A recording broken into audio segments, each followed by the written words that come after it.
विकासात्मक पदक्षेप। विकासात्मक पदक्षेप आपणଙ୍କୁ जणाए जे कौन आपणଙ୍କ पिला बयस हिसाब रे सठिक विकास करुछि।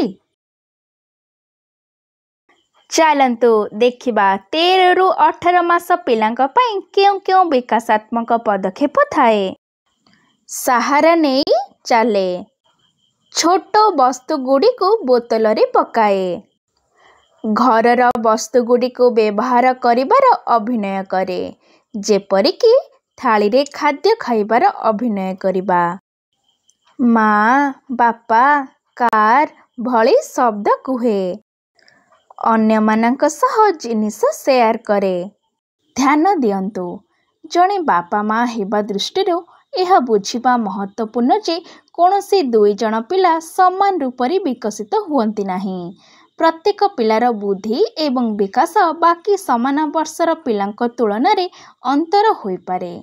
एही गतिविधि गुड़िक आधार रे कौनसी पिलार विकास रे विलंब को मापी परिबा नाही, किंतु केउ क्षेत्र रे विलंब हेउची यह चिन्हिबारे निश्चय सहायकारी होई परिबो।